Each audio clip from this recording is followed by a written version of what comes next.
Welcome to the Marvel Alliance podcast, where we cover anything and everything to do with the Marvel Universe. From the comics, TV, and movies, we'll go from the Mojoverse to Earth 616 to Queens, New York to bring the Marvel Universe right to you. I'm the man without fear, Chris. I'm your friendly neighborhood Brent. Alliance Assemble. Symbol. Volume 95. All right. So we've a lighter week, but some interesting topics to talk about, and a story that just keeps on wanting to keep bringing up its head to maybe allow itself to fruition. But we'll get to that in a little bit. Brent, how has your week been? How are you doing? You know, the week's been good. My buddy David went to Galaxy's Edge, and I decided since he was going, it's like, I really should have just gotten the other Kyber crystals, so sent him along with some cash, and he picked up the three Kyber crystals I didn't have. So now I have all the colors, which is pretty awesome, and I definitely played with putting those in the holocron and listening to, like Ahsoka talk or Yoda talk and stuff like that. So good fun there. So I can't complain. How have you been doing? Might help when I turn off mute. I mean, I don't want to tell you how to do it, but you do. Yeah. No, it's been a good week. It's been a lighter week. I was telling you what my next week's going to be like, being this week was good. This got some good reading in this week with some comics. Work's going well. Erin's starting a new job next week, so she's winding down her last day. Oh, that's already next week, huh? It's already next week. Yeah, her last day at her current job is tomorrow, or we listen is Friday, and she starts a new job Monday. So she's excited, nervous, but yeah, all's going well. We had a nice week of weather, so can't complain. So all good, except for, as I told you, I had some little light issues that finally decided to correct themselves. So thank God I'm not doing this in the dark. Yeah. So if your lights go out, whatever, it's all right. If my lights go out, I may have to go off screen, get some lights, and then we're doing it by candlelight. So, the show must go on. The show must go on. And speaking of the show, speaking of the network, let's get those plugs out of the way. So we are part of the Geek Ultimate Alliance network with 8 shows coming at you all this time. So we've got we got my show, World's Finest True Believers, alternating bi-weekly with Ranger Alliance on Mondays. And this week we did a double. We came to you last week. Now I'm coming to you this week with a big episode, a creator spotlight with the creators of the Supermassive One Shot, Kyle Higgins, Ryan Parrott, Matt Groom, and Michael Busuttil, their editor, all joined us. This was recorded back in January, but Clay and I wanted to wait until the week of release. If you have not read Supermassive, I cannot praise that book more than enough. This is the big crossover they've been working on for a while, introducing 2 new characters to what they have deemed it the Massive Verse. And so it was a really fun interview. It was kind of a dream that Clay and I thought we would get any of them all in the same room together. So if you haven't given it a listen, if you're even curious about Radiant Black, just give it a listen. It's also the very first time World's Finest has been on the Geekverse YouTube channel, so that the video is uploaded as well. But the only thing with the video is you won't hear the story of how this all came about, and you won't get kind of the bumper at the end. But yeah, so really appreciate everyone that has given it a listen, and it's a good time. So you guys did a great job with that. I listened to it the other day. You did a great job with it. Both you and Clay should be very proud of yourselves for that one. No, thank you very much. I appreciate it. So next week and the week after, Ranger Alliance will be back to back, since World's Finest was back to back, in order to make this kind of timing work. So check them out, and when they drop 2 weeks in a row. DC Alliance is live Tuesdays. DC Live drops on Tuesdays. Superhero discussions on Wednesdays. Star Wars Alliance on Thursdays. Marvel Alliance on Fridays. I'll walk through the multiverse bi-weekly on Saturdays. And a slice of film Sundays bi-weekly. It will be returning officially in April. So Katie dropped that on Star Wars Alliance this week, so it is returning officially in April. She said she is probably going to drop something sometime in March about some new things to the changes to the format of the show. So we'll have to kind of wait and see at that, but I'm glad to hear that show is coming back on Sundays in April. So But DC Alliance, we got these shows going live on the Geekverse podcast YouTube channel. So DC Alliance goes live at 9 p.m. Eastern Standard Time on Monday nights. Superhero Discussions goes live at 7 p.m. Eastern Standard Time on Wednesdays. And this show goes live at 9:10 Eastern Standard Time on Thursdays. And each one of those shows has their own solo feed separate from the main GUA feed. So if you want to subscribe to those separately outside of the GUA feed, totally get it. And if you want to subscribe to GUA and get it all under one wrap, subscribe to the Geek Ultimate Alliance on any of your podcast of podcatchers of choice. And we also have a Patreon. So we've got 2 tiers. We got a $1 tier is our tip jar. You're saying, hey, we appreciate you, doing a good job. And then we've got our $5 tier where there are ad-free episodes, early access episodes, and Patreon exclusive shows. Brent, we dropped episode 2 this week of We Can Watch This All Day, the Marvel Alliance MCU rewatch. Episode 2, not Captain Marvel. I was about to say Captain America, but Captain Marvel. Captain Marvel, yep. Captain Marvel. So we had a good discussion about that. It interesting in the sense of kind of where we start with Captain America going all the way to Captain Marvel, which preceded Endgame, just kind of seeing how that movie kind of not necessarily holds up, but how it goes right after Captain America, how it kind of shows that kind of timeline. Mm-hmm. Yeah, it was a lot of fun to revisit that. I had not watched that one since just before Endgame came out when I completed my last rewatch, so which is the case for so many of these movies. I still like that movie. It's good times. Oh yeah, good. So so that's already dropped in the feed. We're definitely going to have episode 3 sometime in March, so be on the lookout for that. That is Iron Man, the technical quote unquote very first MCU movie for that. So we'll be dropping that in March. You got Travis Hines doing his top 5s. He called you out, I think, this week. I can't remember which show he called you out, Brent, on his top 5s if he's going to run out of topics. That was on DCA. Yeah. Because yes, I commented. I was like, he's going to run out of top 5s to do, but I mean, we'll see. Watch. I stand by it. He's going to run out eventually. And we've got Joe doing his Patreon only rewatch of The Boys episode by episode as he marches towards June when the new season drops. Snell and Clay are doing looking at Batman 89 reviews. I think Katie's getting ready to start doing her Patreon shows, to be on the lookout for that. So again, patrons, if you're not a patron of the Geek Ultimate Alliance, we would appreciate your patronage. For those that are, we greatly appreciate you being a patron and hope you're enjoying all the new content that's coming your way. And if you can't join us on Patreon, we totally understand. If you want to rate and review us on Apple Podcasts or Spotify or whatever your podcatcher choice may be, we greatly appreciate it. And as always, let us plug our official sponsor of Marvel Alliance, and that is OrganicPriceBooks.com for all your Omnibus Collected Edition needs. OPB and JP and the crew over there, I've got it all going on. Excellent packaging. Outstanding shipping, ships internationally, very quick, outstanding customer service, usually within 24 hours, if not within the hour. They are answering your questions live at that point. So they just dropped a new final order cutoff. New solicitations have dropped, and I'm just going to highlight Marvel since we're a Marvel show. Some of the new Omnis that are coming out for this solicitation. So everyone, we did it. Ultimate Spider-Man Omnibus Volume 2 has been officially solicited, so the journey will be continuing with this series. And so that is up there. Star Wars Legends, The Rebellion Volume 1. Captain Marvel by Kelly DeSeconic, the Omnibus. That is a first-time issue. The Spectacular Spider-Man Omnibus Volume 1, that is a first time in solicitation collecting that series from the beginning. Spider-Verse, hey, getting ready for October. That is being recollected and remapped to also include Spider-Geddon as well. So this will be for the first time putting that into print.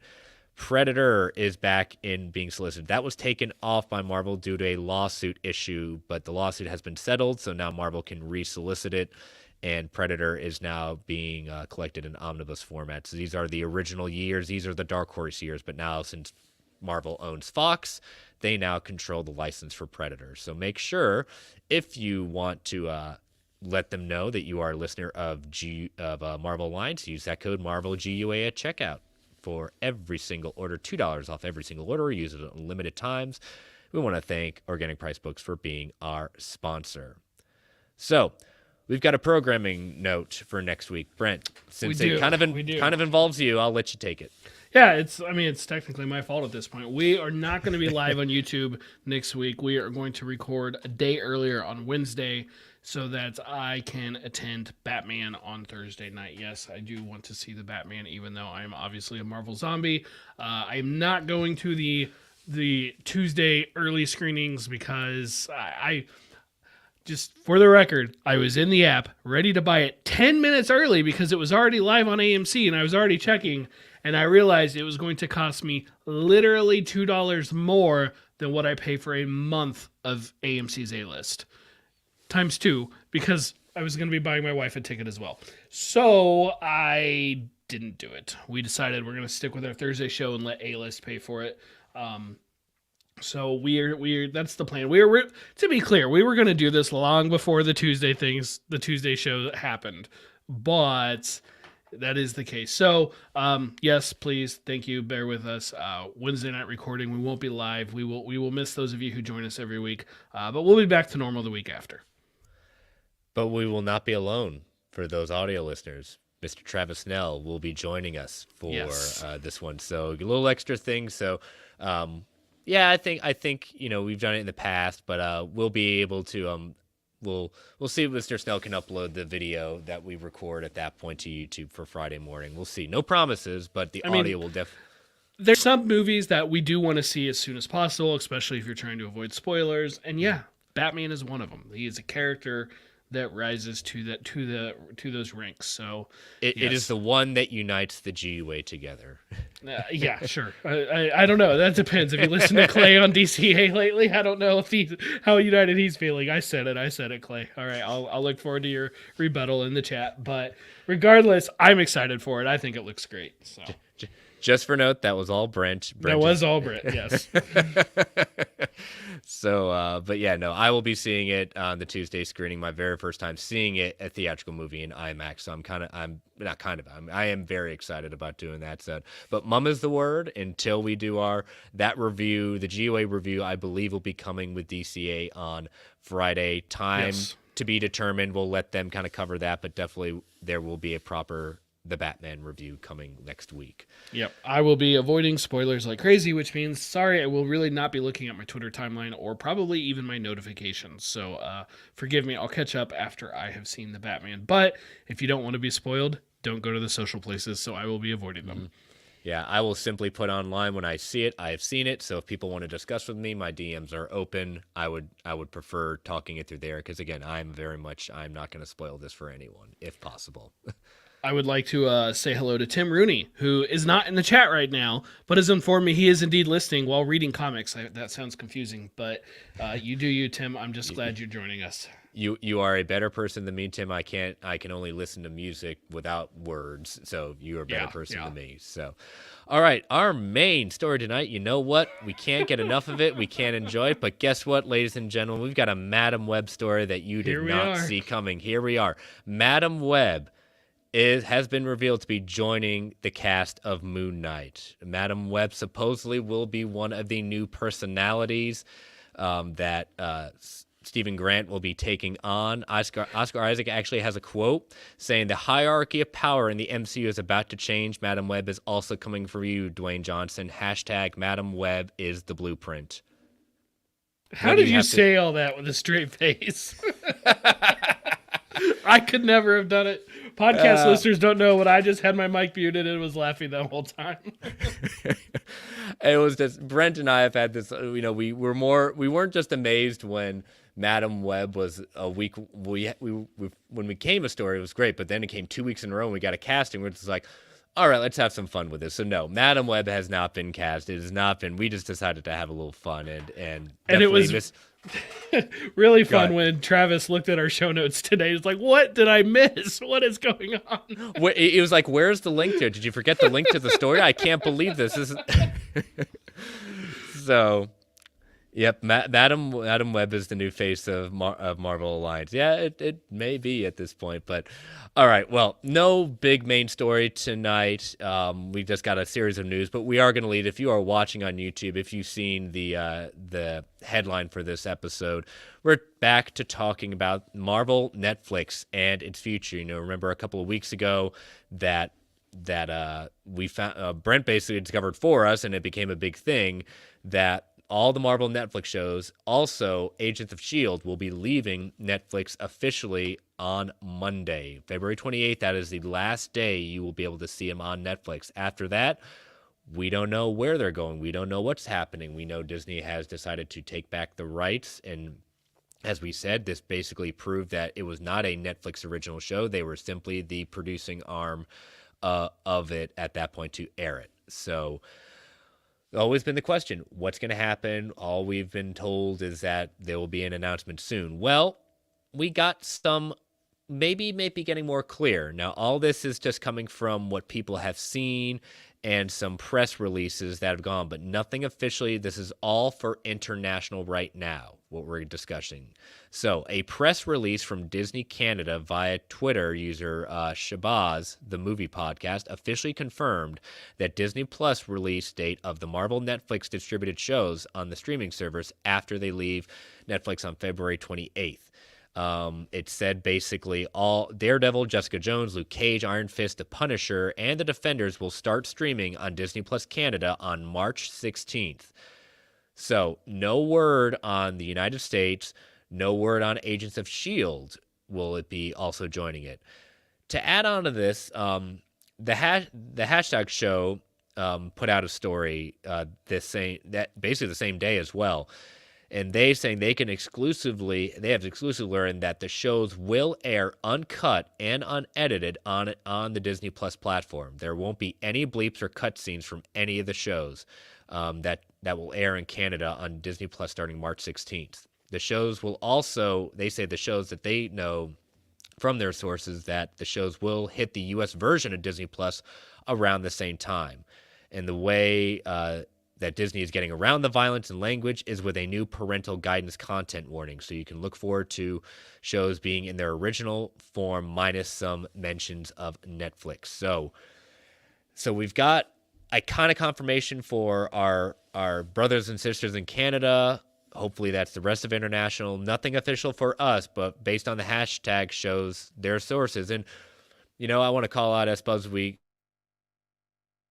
want to, give our people, when he put out that kind of, ranking of scoopers, I can't remember, and he's in the chat right now, so he can correct me. I don't know where the hashtag show ranks right now on the list of scoopers he put out on the Reddit forum for Marvel, but they have an okay track record, in my opinion. They don't get everything right, especially kind of their main guy, Professor Hulk, at that point. But the fact that they are going out and saying that not only will they be on Disney Plus, but unedited, and for there just with a simple parental guidance or a kind of a parental lock for them that we may have to use.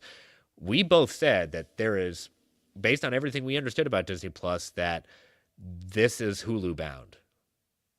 Yeah, so, I mean, what do you feel about this? Right now, Disney Plus doesn't have great parental controls. They do have a kids profile, and I'm sure people are thinking, but it's Disney, you don't need parental controls. No, you really do still need it for some stuff that's on there.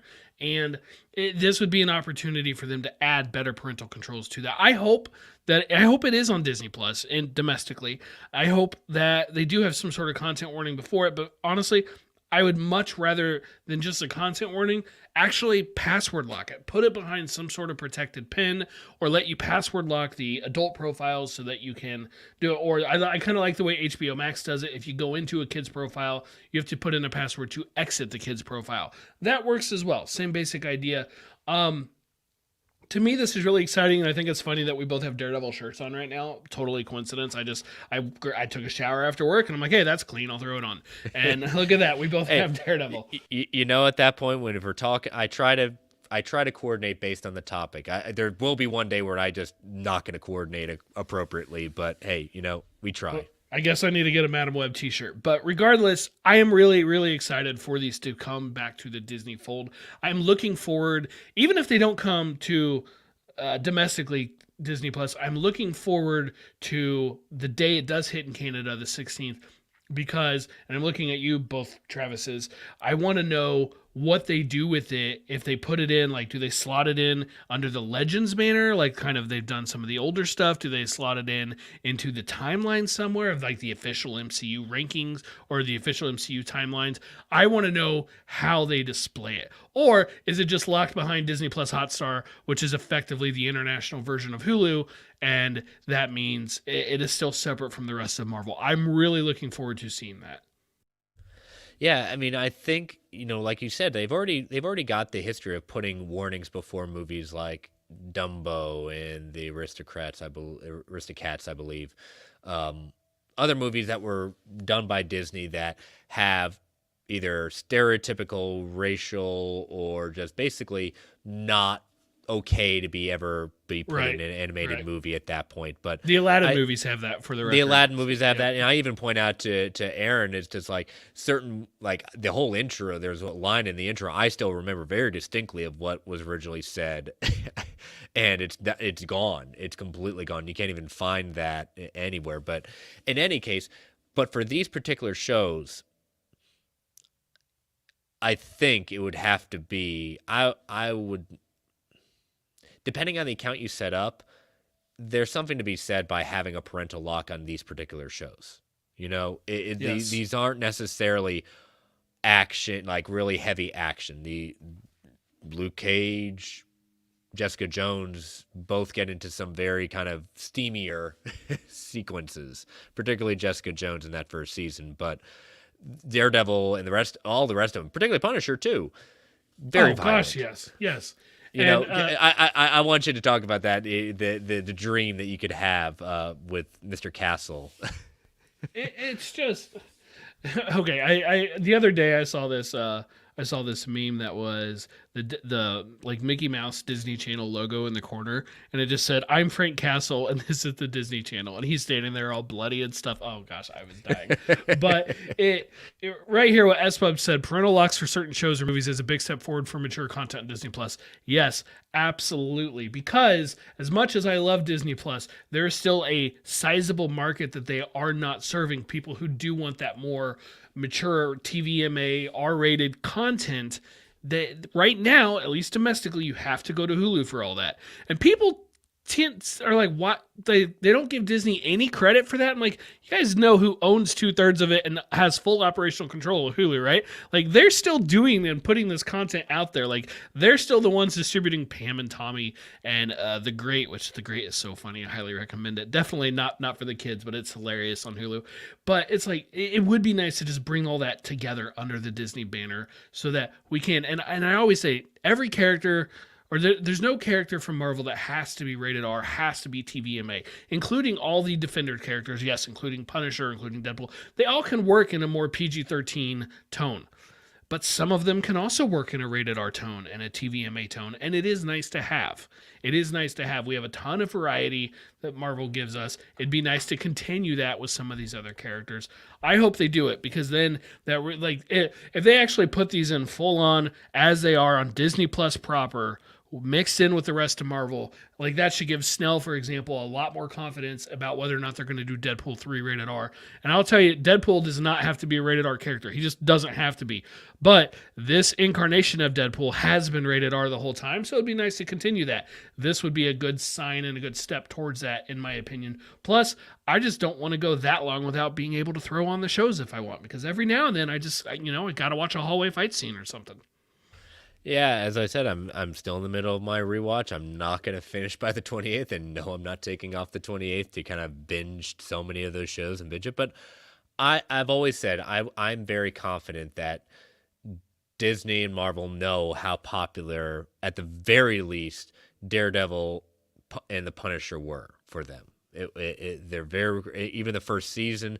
I think the first season of Jessica Jones is an outstanding season. The other ones were okay, just didn't stake that hard claim as season 1 was for 2 and 3. But I had full confidence they were going to come. But again, I just didn't think. But I think this might be, and it was just interesting.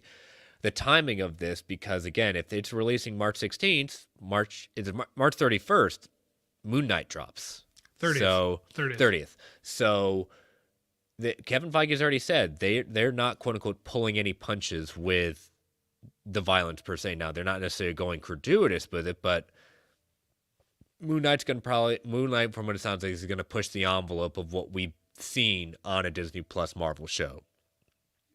Yeah, and they need to do that kind of thing again, just for variety. So far, they have given us very, very different shows and movies on Disney Plus, but eventually, part of how you can differentiate is with your rating.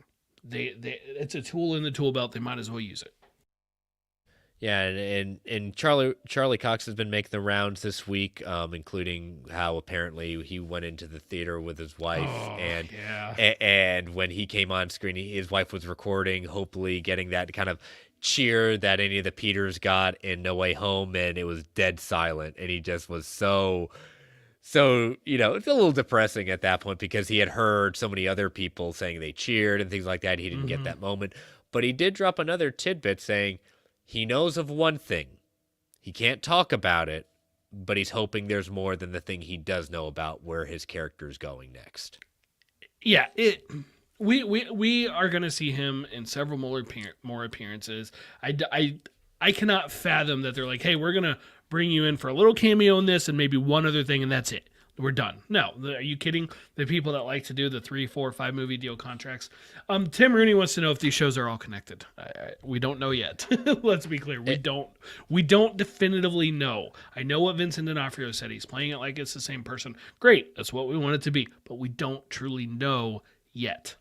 And I think, like you said, if they put the Marvel Studios banner, the fanfare in the beginning of the intro, that will tell us one part of the story. But the real thing is, as Brendan and I have said, is like what we do with these characters moving forward. What do they refer back to? What that I will be I will be of the thing that I think some things are going to be canonized. Other things are just not going to be talked about, therefore didn't happen. But they're not going to disacknowledge it. They're just not going to talk about certain things. Yeah, we might talk a little bit more about that in Fact or Fiction later. All right.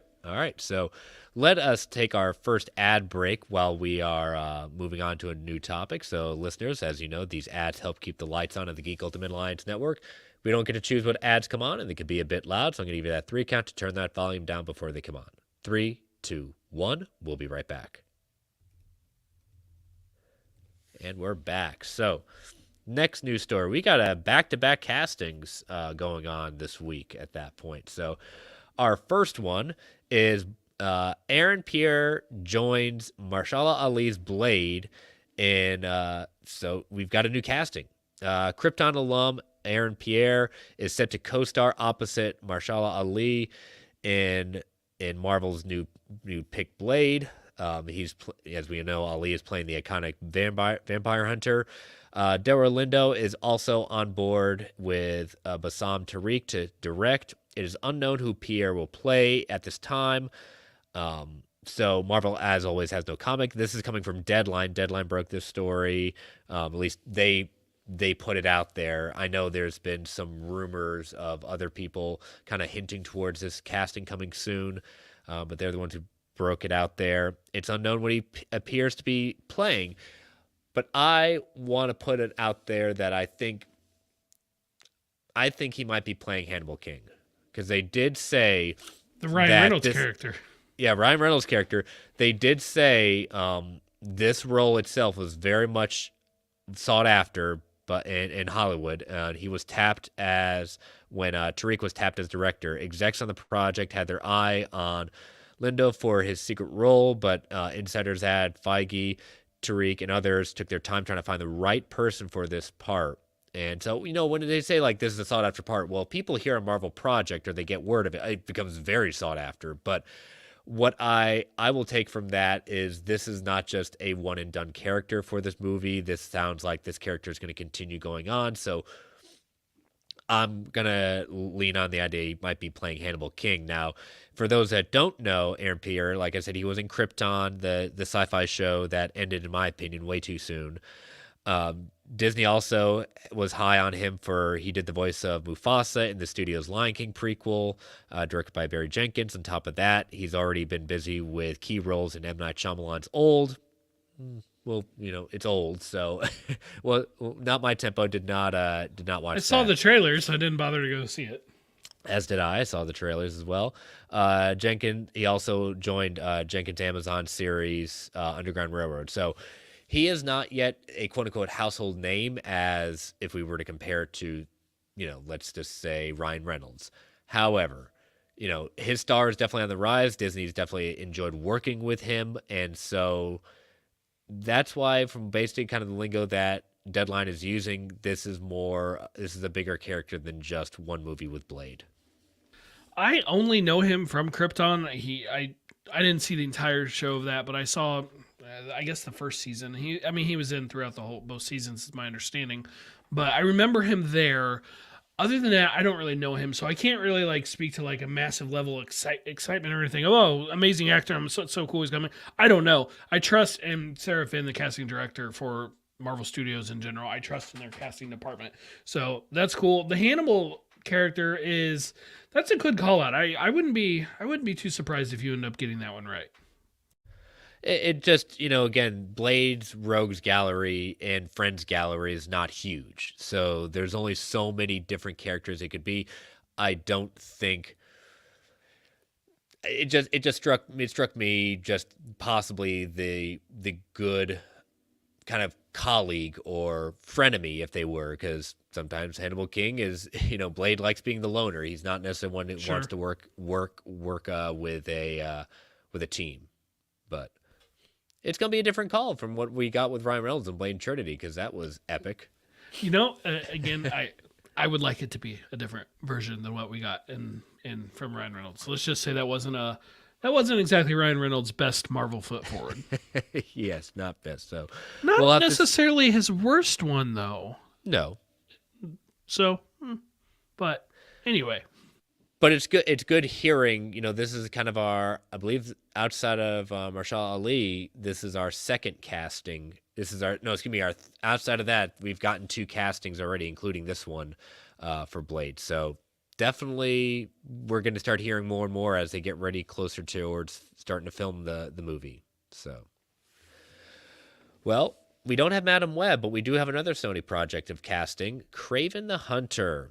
White Lotus Breakout, Fred Hechinger is to play Chameleon in Sony's Marvel pick. Now, if you remember a few weeks back, we had talked about how one of the people who was linked to Chameleon had declined the part due to scheduling at that point. So looks like they found their new Chameleon. Fred Hechinger has joined Kraven the Hunter, which stars Aaron Taylor Johnson as Kraven. Though unconfirmed sources say that he would play Kraven's brother, a.k.a. the Chameleon, in the movie. J.C. Chandler is directing the pick with Avi Arad and Matt Tomahawk producing. The Chameleon is a character that is the half-brother of Kraven and is usually depicted as a master of disguises, known for his ability to impersonate virtually anybody. Hechinger is coming off his scene-stealing role as Steve Zahn and Connie Britton's son in HBO's hit series White Lotus. He can currently be seen in Hulu's limited series Pam and Tommy, and he is filming Scott Cooper's The Pale Blue Eye, starring Christian Bale. So, I am not familiar with him at all. I did not watch White Lotus. It's on my to-do list at some point, but it's not something I'm rushing to see because right now my HBO show I am slowly working my way through is Euphoria, and amazing show. I told Travis Snell, because he's a big proponent of the show, that I have to literally give myself a couple of days before I make it to the next episode because it is heavy. Yeah, I haven't seen that one yet, but I've heard that you're not the first person who's told me you kind of gotta take breaks between those ones. But, we got casting for Russell Crowe joining it at that point. I've seen some rumors that are now more pointing to Russell Crowe, and I think we theorized this on a couple of episodes ago with the casting that he is playing Kraven's father, therefore also right now Chameleon's father as well. So looks like we're bringing on a family project for this one. Yeah, Travis Snell did ask us. He wanted to know how we think they will do Chameleon's his powers, for lack of a better word. How's he going to change his appearance? Is it going to just be a mask? Is it going to be I think like Spider-Man the animated series, where he's just got effectively what boils down to like a X-Men style image inducer? My initial thought was something along the lines of like the technology we see in, say, Captain America the Winter Soldier, that Black Widow use to disguise who she really was. Of course, if you have that kind of tech, does that make the Chameleon's powers all that interesting? His abilities all that interesting? I don't know, but we don't necessarily have that tech in the Sony universe, the whatever they're currently calling it, Sony Spider-Man universe. I forget the name. What do you think? How do you think they're going to show his ability to change his appearance? Yeah, I was kind of leaning towards kind of the face mask routine, to kind of answer your question. Yeah, it'll change the face, but it involves at that point, okay, if he is truly a master of disguise, are we going as he can only portray any kind of male, or are we going to go really the true master of disguise that he can portray men and women at that point? So that will be. Will he have a big belt that he takes pictures of everybody on, and then he pushes a button to change it to him, and nobody notices that they're walking around with this giant belt buckle? I don't know. That's what I thought every time on the Spider-Man 90 show, even when I first watched it as a kid. Yeah, I think it'll be interesting. Like I said, the face, I think it's easy to do kind of either the black, what they did in Winter Soldier, or similar to what they've done in the Mission Impossible series. But to truly transform, what would that look like? Does he have basically kind of a suit that allows him with a belt buckle to kind of really make people see kind of a Mysterio effect? They think they're seeing one thing, but they're really not, unless they get really close to affect it. So again, I don't know where we're going with this movie, and that's a good thing, but it's also a bad thing, just because again, I've never thought a solo Kraven movie without Spider-Man. I'm not sure. I'm not saying like Spider-Man's not going to show up in this one, but this is billed as a Kraven the Hunter movie. Now, it doesn't say that Spider-Man can't show up, but I don't think that if Spider-Man does show up, whichever version of Spider-Man, how much of a role will he play? As of right now, my best guess is it ends with him trying to go after Venom or Morbius. Some sort of credit scene saying, "Oh, my next target," and it's a picture of Venom, something like that. Yeah, S-Bub's got an idea. He says he injects himself with chameleon DNA or something and now has powers. It's worked for other villains. Yeah, sure. I mean, as long as it's like radioactive or something, obviously. It's basic science there. Yeah.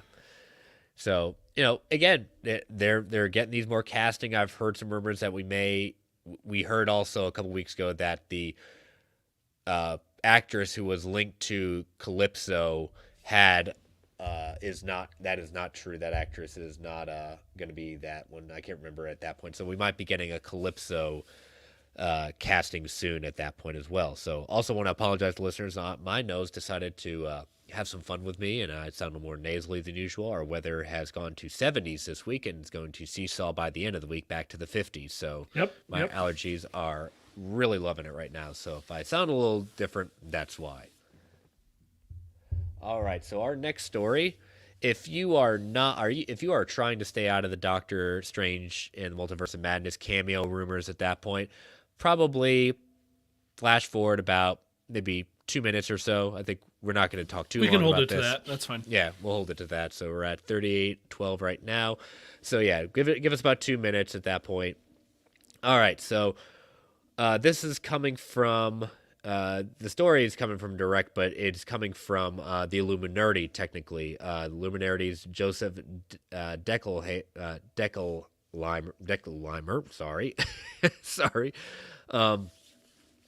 He is saying that Wolverine will appear in Doctor Strange and the Multiverse of Madness, but it won't be Hugh Grant. It'll be a different actor taking on the role. Now, when Not Hugh Grant, perfect. What about Hugh Jackman? Hugh Jackman, jeez, it is. All right, yeah, there we go. So yes, Hugh Grant will not be playing, and also Hugh Jackman will not be taking on reprising the role for this movie. Now, I remember when Travis and I had hosted the show, we did talk a little bit about when the story was brought from Daniel RPK that a offer had gone out to Hugh Jackman. But it sounds like this will not be him. And so this has been a casting that I do not feel that whoever plays, if it's true, whoever plays Wolverine will be a variant, but will not be our new Wolverine. What do you say? If it was Hugh Jackman, I'd totally agree. Not our Wolverine. Hashtag not my Wolverine, right? But if it's not Hugh Jackman or Hugh Grant, if it's not Hugh, I don't know. I almost could see it just being the new MCU Wolverine. Even if maybe it's the same actor, but they're also playing a variant, not unlike the way Loki, like Tom Hiddleston, has played multiple Lokis at this point. That said, I don't know. We're kind of stuck with all these cameos now because nobody's going to believe them. So of course I read this in Hugh Jackman and it's like, yeah, but you're possibly in it.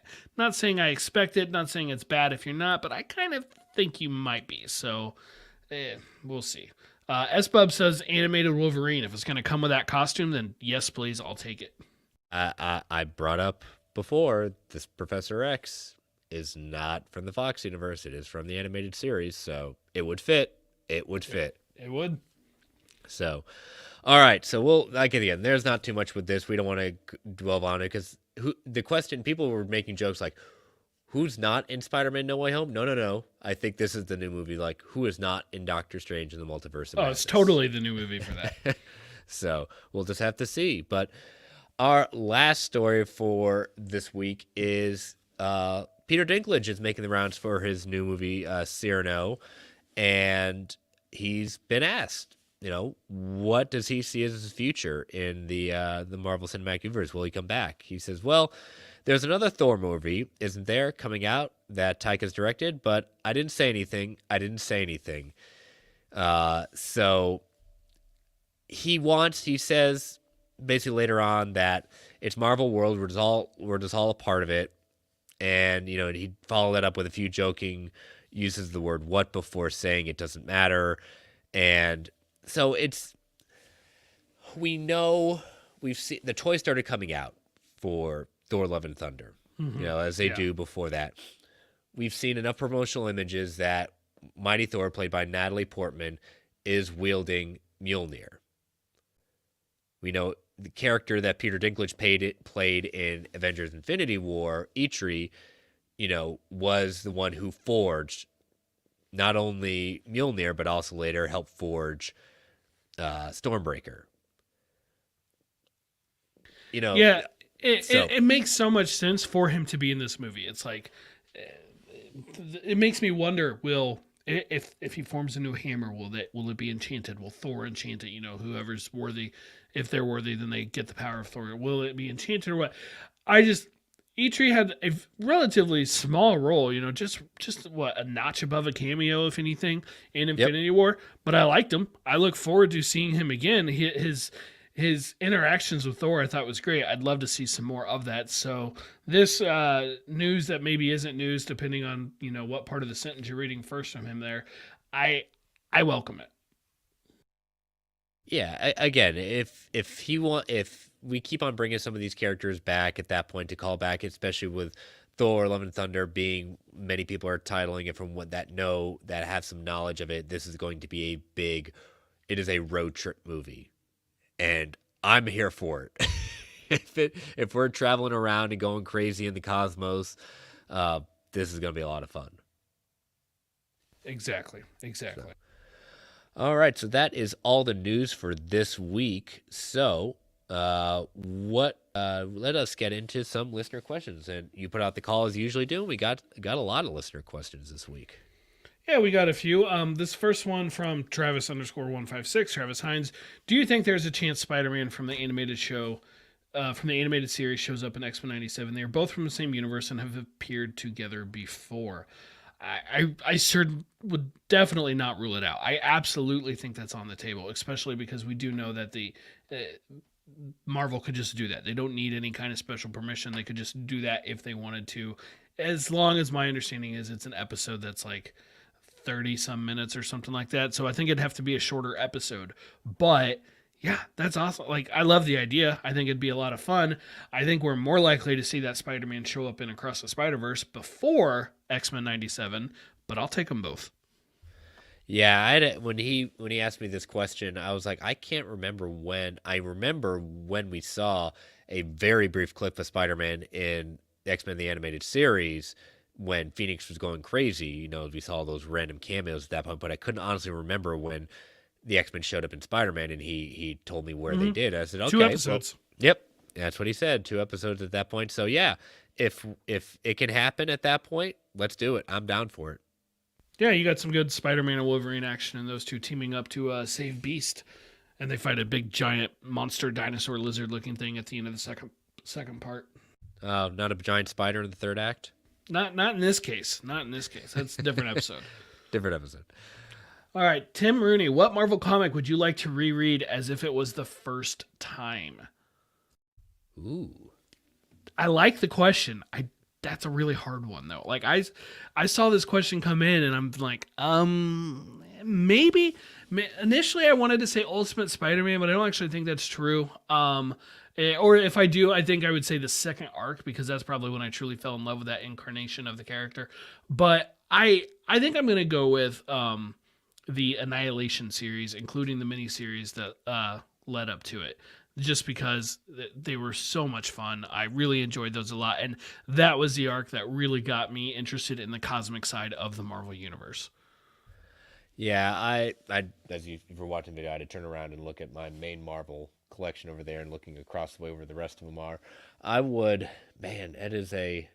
never thought about that, but I would have to say just because it was right at the beginning of me collecting comics as a kid, but it was such a big moment, at least on the Marvel side, the Fatal Attractions event series. Mm-hmm. The amount of just jaw dropping, like, oh my god, they're doing this. Oh my god, they're doing this. I don't want to. If you've never read Fatal Attraction, that event, I don't want to ruin anything at that point. But that would be one that I would love to reread with a fresh eye and never having read it before. Actually, maybe I'll amend my answer to match the answer to Tim's next question. Okay. It says, what is the most money you've spent on a Marvel comic book trade single issue? I don't know the most money I've ever spent. In fact, I guarantee this probably is not the answer, but it is what I thought of because it wasn't that expensive. The Executioner song. I love that scene. That is 90s Nice. X-Men in all its glory. And I have bought multiple physical copies of that, as in I had all the singles, and then they were very much loved, and they got ripped, and the covers came off of them because they were read a billion times. And then I saw a collection of them at a Comic-Con, and so I went ahead and just bought the collection because it wasn't that expensive. It was probably like $1 an issue or something like that the second time. And then when I went to all digital, there was another sale, and I'm like, you know what? I'm gonna do it. I'm gonna do it. So I bought it again. So I don't honestly know like how much money I spent on the Executioner song, especially because that initial time reading it, let's be honest, my parents paid for it. So I don't really know the answer to this question. I can tell you I have a DC Crisis on Infinite Earths hardcover that was like $100 that I have. But other than that, I honestly don't know. But like, none of my comics are like that outrageously expensive. Like I've never done the whole, I just found like some comic that's 45 years old and is graded at an 8 point whatever and it's worth this value. Like I've just never played that game. So most of my comics, like if they were expensive, if I paid a lot for them, it was probably like a hardcover and that was probably the cover price. Yeah, I've spent probably a little bit above cover price for some of the stuff that's out of print at that point, but I would say the most expensive I've paid for something is maybe the War of the Kings omnibus at that point. But I like that story a lot. Yeah. I thought of that one. And it was only like $25 above cover at that point. I was wheeling and dealing at that point. I'm actually, I'm not big into. I definitely am not going to go down the rabbit hole. But there are about 4 or 5 issues I'm going to get graded just because. I know I want to lock in the value and it'd be something of an investment that I could part with at that point if need be. But it's also after those couple of issues I'm going to grade, it'd be like, all right, I'm done. I don't go down that rabbit hole. I just want to kind of, because I know what what they're going for right now, and I want to kind of lock in the value of them. Yeah, So. the value in my physical comic books is like all sentimental. Like the first appearance of Carnage, I have it signed by Mark Bagley, and the cover's ripping off of it because that was my copy. And Yeah. I didn't care. I wasn't trying to I'm not trying to turn it around to make money or whatever on it. So it's like I never played the value game. Variant covers often cost more money 2 or 3 times. If that was the case, I would always buy the standard cover. I would always buy the standard cover. I would only ever pick a variant cover if they were the same price. And then I'd be like, oh, I like this one better. And I would never even look at which one it was. Like, I don't know which one was the official one. I never played in that game. So sorry, Tim, I don't have a good answer for you. Yeah, and I've done it. I'm actually working on it right now. I've sold all my single issues to JP from Organic Price Books. Because he's doing some deals, and I don't need the single issues. I've either got my digital copies or I've got my Omnis at that point. So, I mean, Sure. I'm set where I don't need it, but I've kept like a number of singles because of sentimental value. Like, I will never sell my Identity Crisis series. Right. Yeah. That the reason for that is that was the first series I bought in college when I started to get back into comics. Not only do I like Identity Crisis a lot, that is something I want to hold on to. For that reason. Mm-hmm.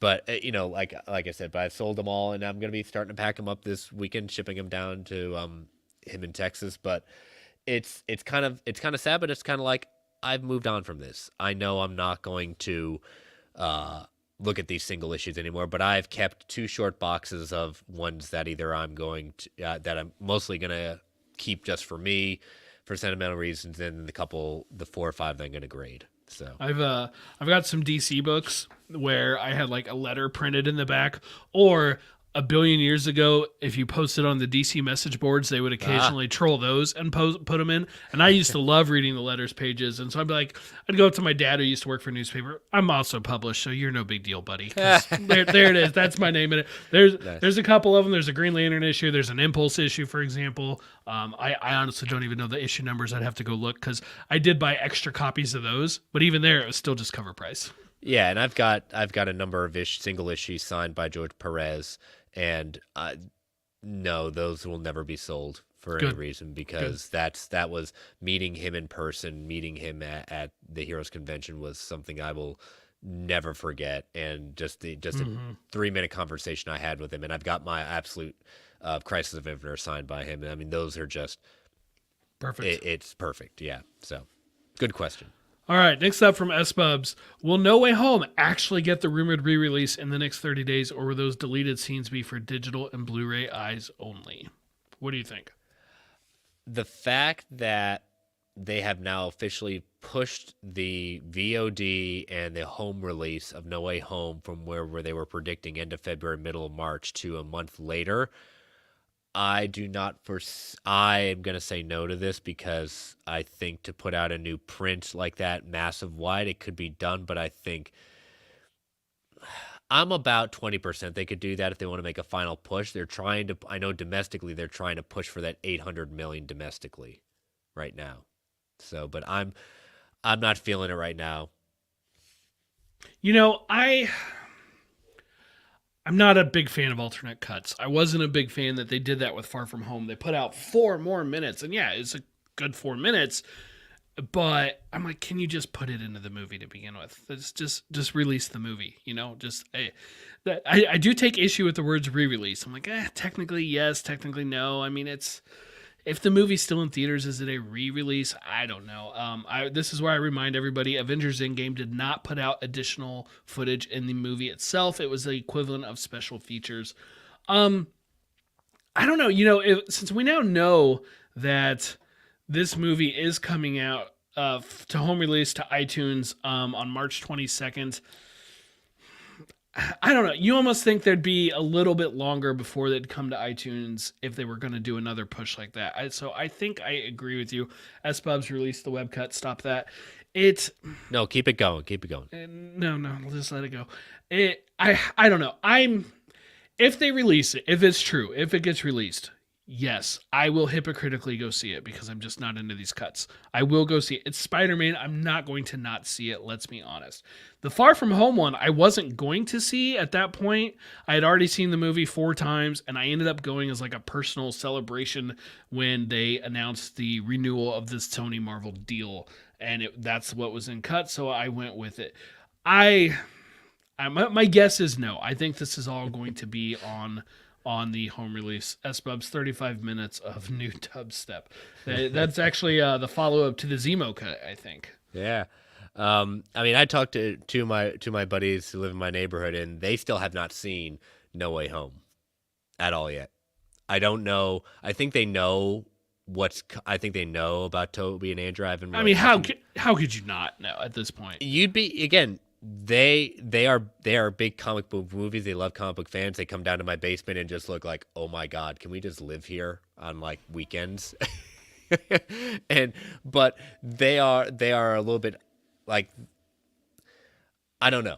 And I was very careful to ask at that. I haven't really asked, do you know what's happening in the movie? And I think they might know, but I'm trying to be careful just in case I don't want to ruin that moment for them. So. My brother-in-law and my nephew are going through. Now, my brother-in-law, I don't know if he's seen No Way Home and Eternals, but I know he's seen everything else. They are going through for my nephew, and he's watching the MCU basically for the first time. I don't know if they're doing release order or chronological, but at this point it doesn't matter because they're at the point where they're late enough in the game where it's mostly the same outside of Black Widow.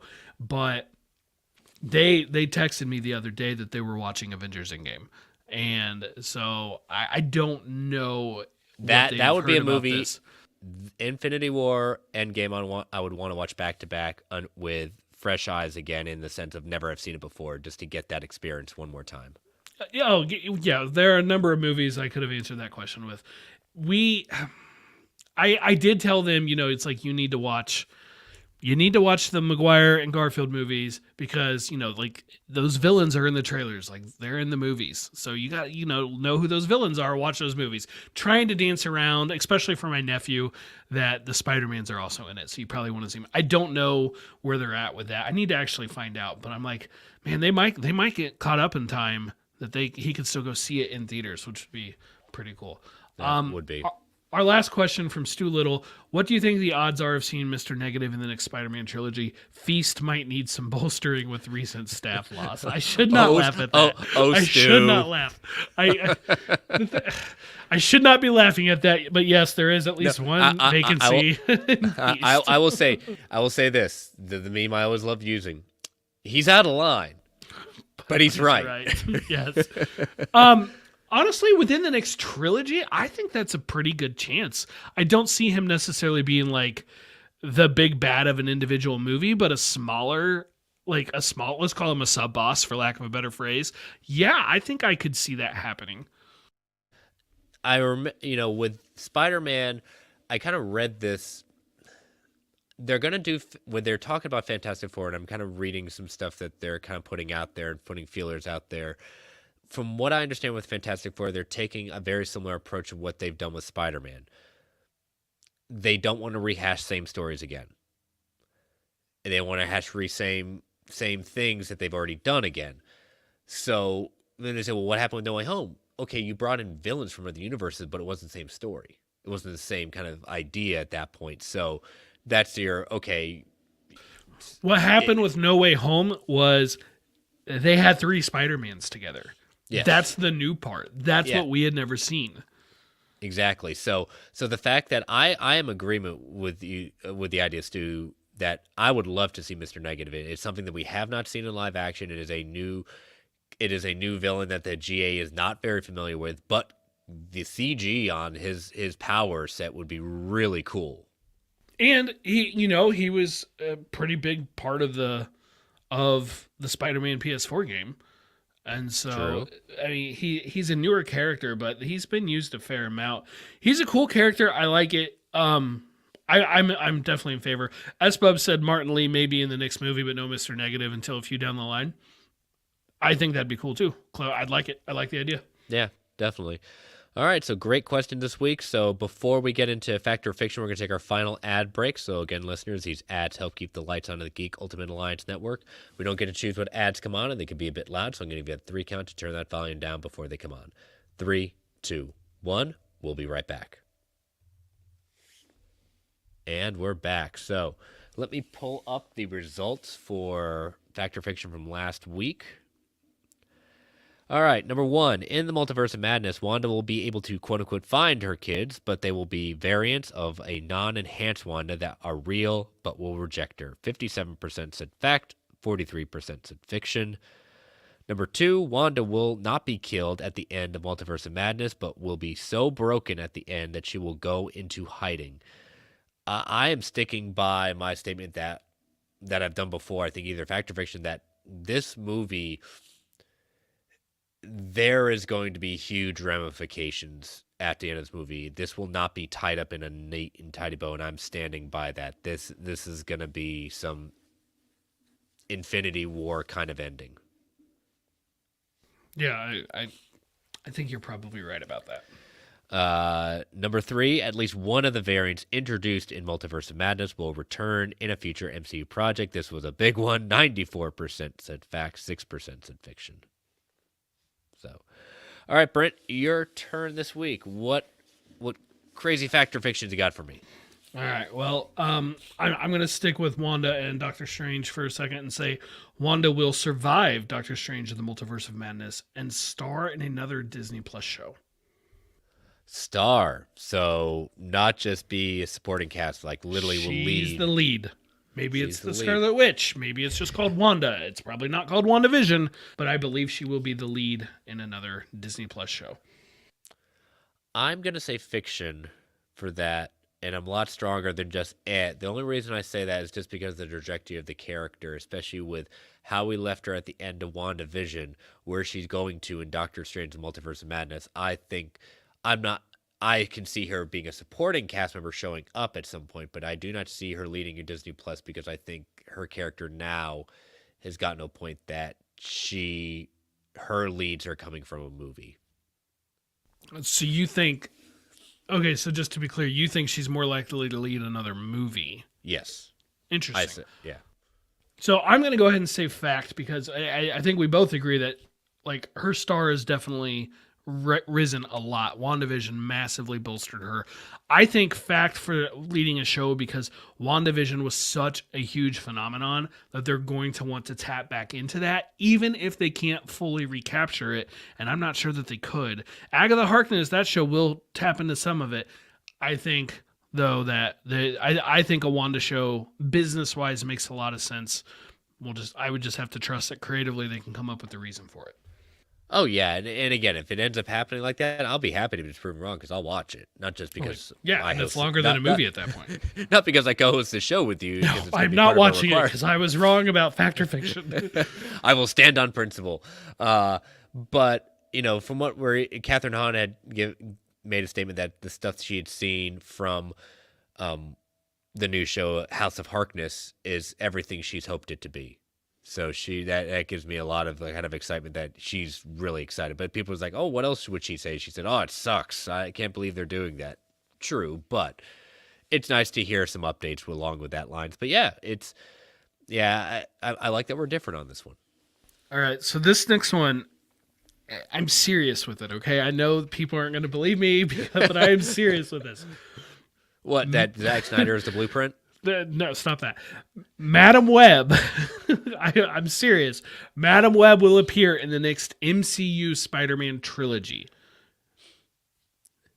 If we didn't have the joke at the beginning, we were going to talk Madam Webb anyway, so us talking about that joke is when this popped into my mind. I'm like I caused Inception. You kind of did in this case. But I am serious. Madam Webb will appear in the next MCU Spider-Man trilogy. I'll say fact. It's not a hard fact, but I could see where they could introduce it and not look like a shoehorn. I also am a fact on this one. I don't necessarily think the next movie, because I expect that to be more street level, more lower tiered. Yeah. Well, Mr. Negative would fit nicely at that level. But within the next trilogy, I think it will, because that's a great way. It's a great conduit for them to have Tom Holland Spider-Man team up with Tom Hardy, Andrew Garfield, Tobey Maguire, etc. So, yes. S Bubs, new Madam Web Fact or Fiction every week. I'm creative, I buddy, am, but I'm not I'm not that committing to creative. that. No, this was a genuine thought that popped into my head. We will. Now, I'm not going to lie. We may try to mention Madam Web every week. We'll try to do that just to be funny at that point, because Madam Web is our new jackpot. We've already agreed to that. So, I mean, she's definitely cooler than Jackpot ever was. yes, very Okay, much. my final one. The Marvel Netflix shows will be definitively declared or shown to be canon within the next 2 years. Everything or just parts? I have to ask that qualifying, because I'm gonna say everything in its Okay. entirety. I will.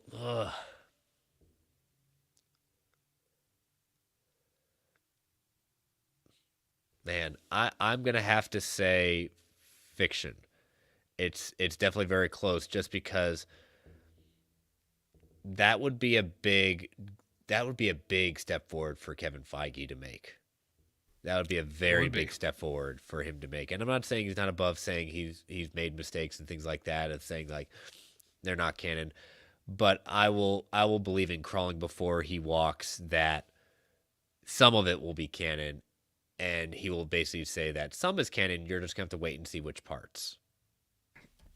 I think I'm gonna go fiction on this one as well, basically for your reasoning. It feels like, and see, we don't always pick things that we think are going to happen. It does feel like a massive jump. That said, if it ends up being true, that doesn't necessarily rule out recasting, and so I still think that is potentially on the table. Sorry, Sure. Iron Fist, but I think He's that's working out in the gym. I did see an Instagram post about that. Hey, if he gets an attitude of he's willing to try and give it the effort, then I'm on board. I'm on board with it.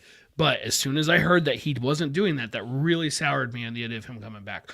But I do ultimately think that these shows will be at least partly declared canon, and other stuff will simply not be contradicted, which means by default they will all be canon. But an official declaration, within 2 years, I'm gonna go ahead and say fiction. Yeah, it's just if it's everything, I just can't see Feige making that. That handcuffs him way too much in the creatives to doing that. So, despite to an extent, it does. I mean, it also gives them things they can build off of. But they're kind of in that case now where they can build off. If they want to give us a glorious return of the Punisher and Daredevil, they can do that and show they have a history now, and they don't have to mention the Defenders show, for example. See you around, Red. I rewatched some of that this past Saturday. I rewatched three pieces of Daredevil. Just wanted to get them in one more time, and those two on the rooftop was one of them. Yeah, my last episode I watched on Sunday was Elektra her apartment's about to be raided, and she's getting in she's putting on her mask. So I really like the Elektra storyline. I really enjoyed it. So yeah, definitely. Well, as we transition very nicely to Comic Book Club, Daredevil Board Again, issue 231. So we've got 2 issues left after this. So I put in our notes that I think I'm going to commit Brent and I to making a decision on our next Comic Book Club by next week. Okay, we can do that. So it is our choice this time, so we don't have to put up a poll and worry. If we had to put up a poll, I'd definitely say we're getting that up this weekend. But this time it's our pick, so we'll just have to kind of toss some ideas around and see what we want to talk about. But yeah, so 231, Daredevil on the cover. Daredevil's basically smacking Matt in the face and says the word "saved." So I love this cover. I love this cover. Okay, if you'll just allow me to be immature and a child for 2 pages worth of this comic. Go for it. Matt Murdock is punching the punching bag, right? He's working out while Kingpin is basically dealing with all his cronies, and they're sort of trying to stand up to him. Hey, Kingpin, what are you doing? And at the end of it, Kingpin's like, oh, he's going on a ski vacation, break his legs, or whatever it was, something along those lines, right? Well, as Matt is punching the punching bag, and it's bouncing back and forth between these scenes, it just says FAP repeatedly, which, if you're immature and you know another term for FAP, then it maybe wasn't some slang for it. It wasn't at the time, but it is today. If you don't know what it is, look it up on Urban Dictionary. I'm sorry. I could not help but laugh at this scene that was not meant to be funny because I'm an immature child. Okay, now I can unsee it. Thank you for ruining for me. I just kind of like, I see sometimes like sound effects and I see it in the eyes. I don't connect it, but now I can't unsee it. Thank you. It wasn't until the second page that it dawned on me, and then I had to go back and look at the first page. I'm like, well, all right. Matt, what are you, ridiculous. Matt, no, don't do that to the punching bag. No, Matt, no. There's a joke about him putting his eye out, but I'm just going to let it go. Oh God. Oh, we've turned the best Daredevil story of all time into a sex joke. God. Hey, never let it be said I won't make fun of things that I enjoy. I certainly do. But how about we talk about the rest of this issue for There's real? no appropriate transition to this. No appropriate. What did you think about the rest of this issue? Oh my God.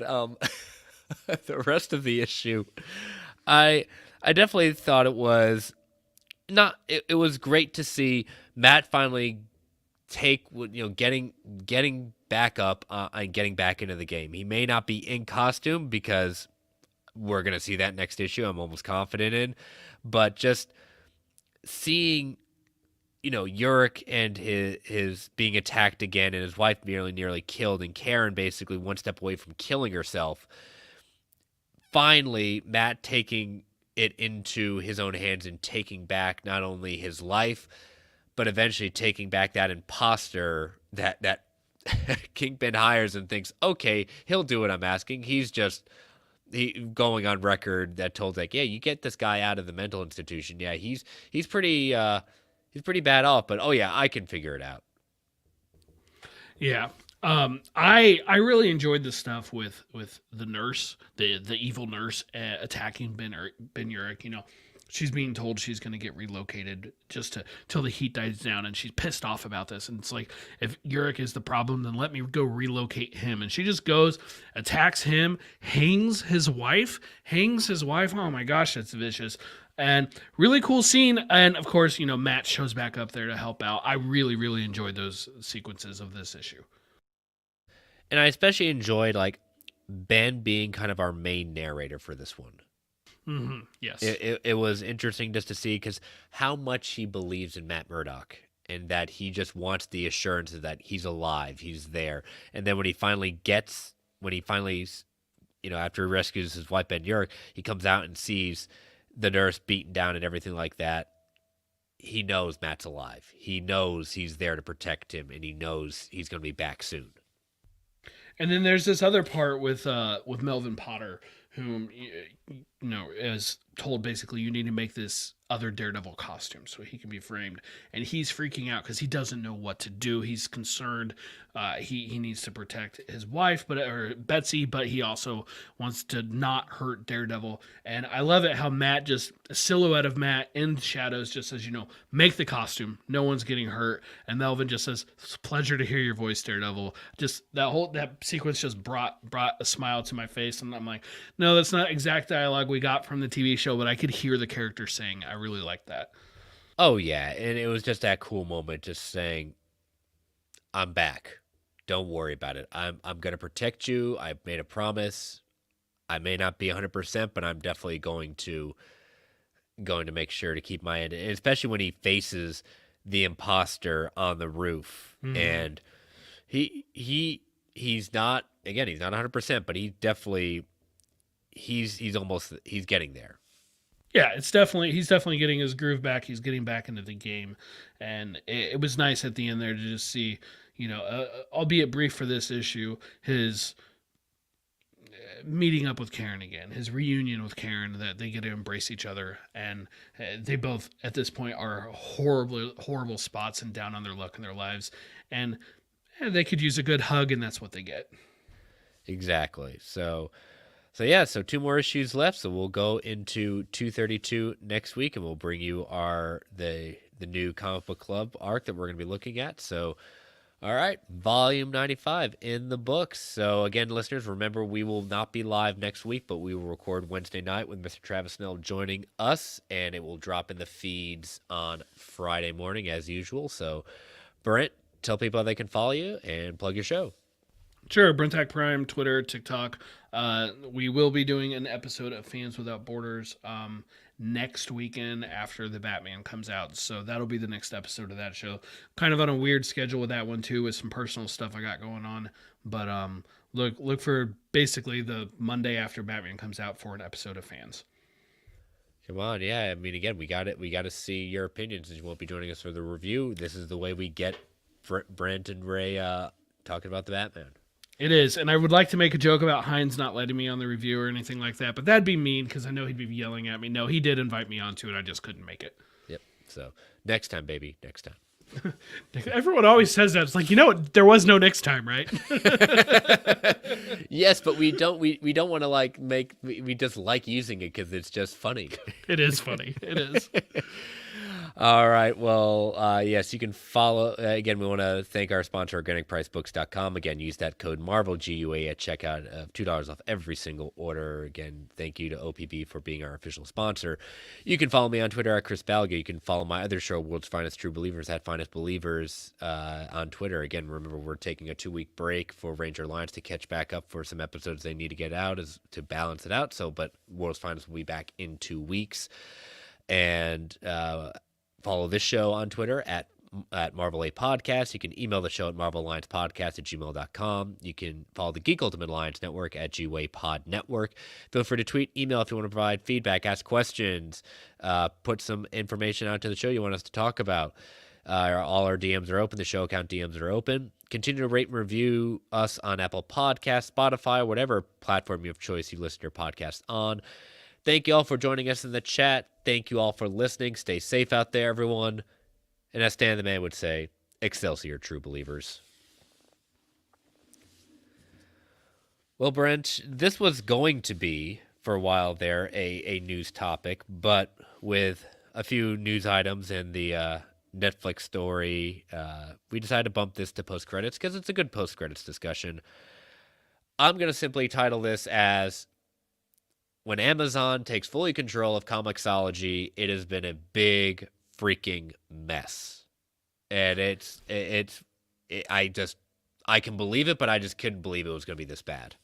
This is a notch in the belt for physical media. That's what this is. Because with physical media, you may rip it, you may break it, your copy may be damaged, but that's your fault, right? That's not something you purchased years later being made worse because it changed ownership. In 2014, Amazon bought Comixology. And at that time, I torched them over this move because, for me, I was just royally pissed off that they took in-app purchases out of the main Comixology app. You could still get them in the DC Comics store, the Image store, or the Marvel store. They all had their own individual Comixology apps. You log in with the same account, and you could have your stuff. With Marvel, you kind of logged in with a Marvel account, but you linked them, and so it was all the same. But in the main app, you didn't. Now, why did I not like this? Why was I so upset they took out in-app purchases? Because it literally made comic books more expensive for me personally. So yeah, I was selfish about it. I'm okay with that. But here's the thing. It made it more expensive for me because I would buy iTunes credit on sale. So like Costco would have buy $100 for $80. Like $100 in credit, buy 80, and I would buy it off Craigslist. Christmas time was money for me. Grandmas and grandpas would buy an iTunes gift card, but their kid they gave them to had a Android phone and couldn't use it. I would buy it from them, usually 20-30% off whatever the actual value of the card was, and it was great. I hated that they did this, but it still mostly worked for those. Now, I'll be honest, my reading of comic books outside those 3 publishers went way down because I did not like the buying from the website. I always thought the website was clunky. I did not appreciate it at all. That said, it was still serviceable. It worked. It was usable. You could get through it. I tell you, reading all this stuff now makes me so happy that I just gave up on Comixology altogether.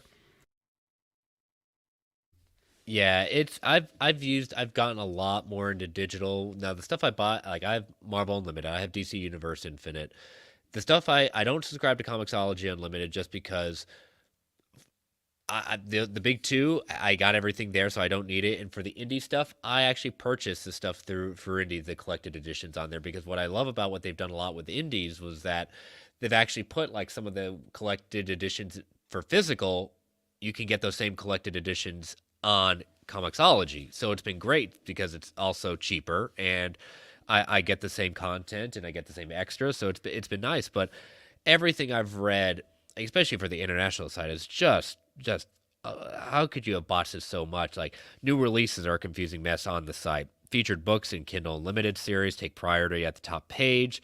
For those for you series for those of you subscriptions, most of those books are going to be continuing on to Amazon, but there are a handful that are no longer going to be an option.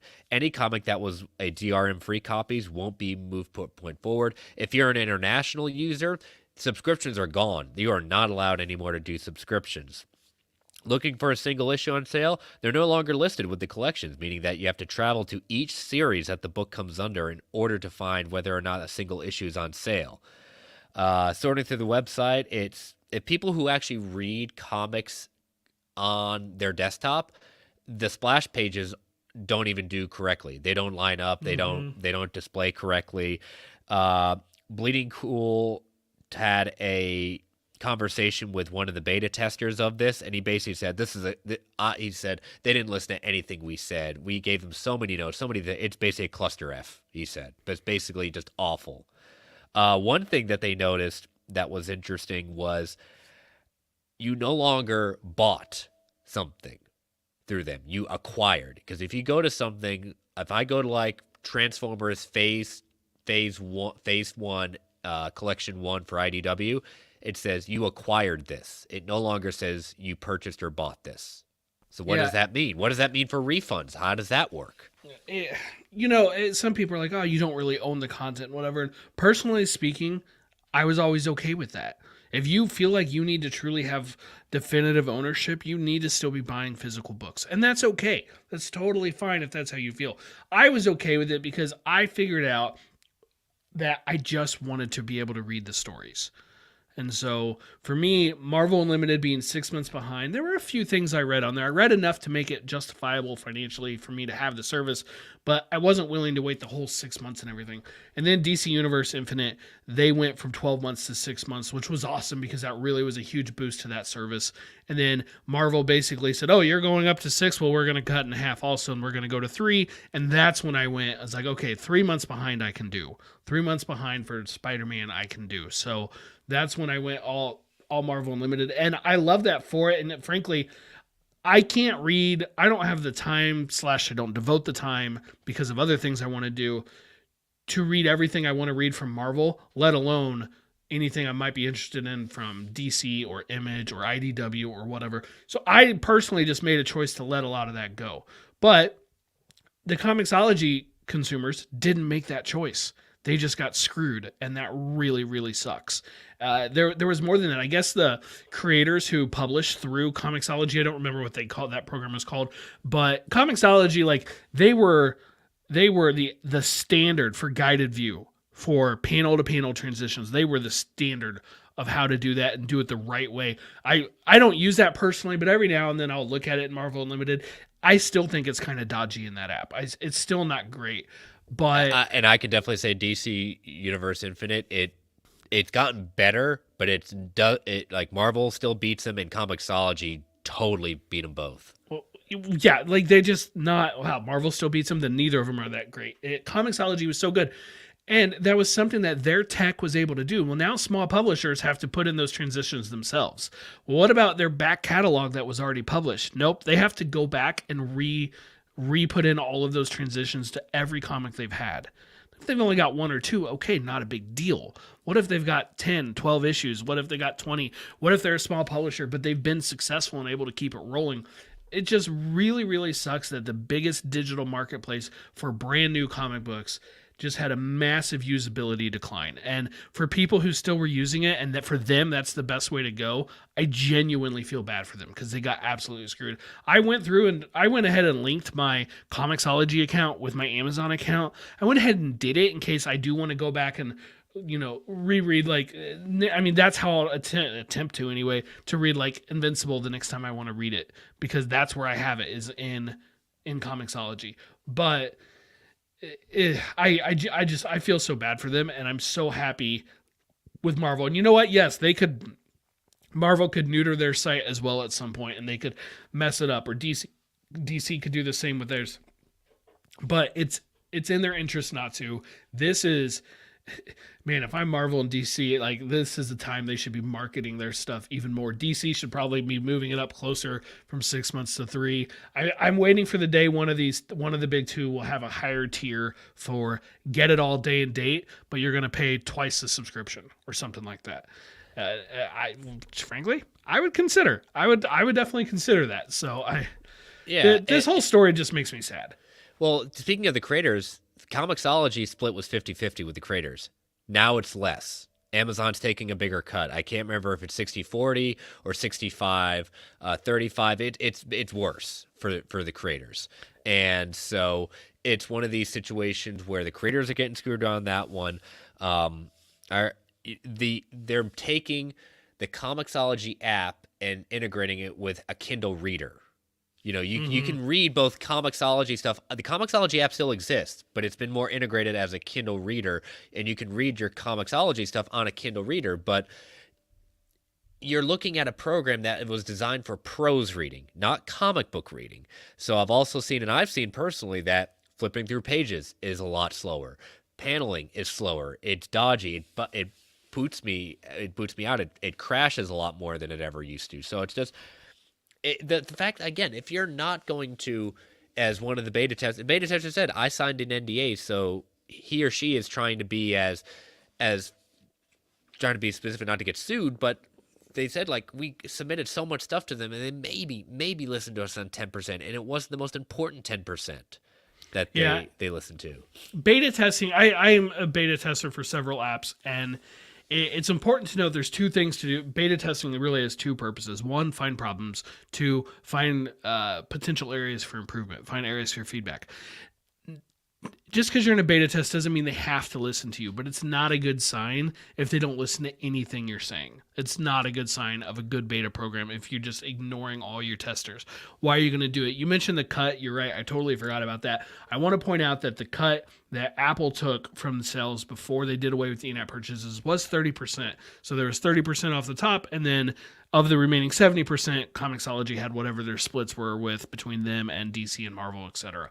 So part of what they had said when they did away with that was, well, we don't want to pay Apple that 30% because we want to, that's more money in the creators' pockets. So I'm like, well, I guess it was, until you just turned around and upped the amount that Amazon was taking now. So I'd love to know what DC and Marvel like actually think about all this. Like the people responsible for getting the files and everything uploaded every week and sent off to Amazon, to Comixology. I'd love to like be a fly on the wall and hear what they think of this app. You got to think they've seen it ahead of time.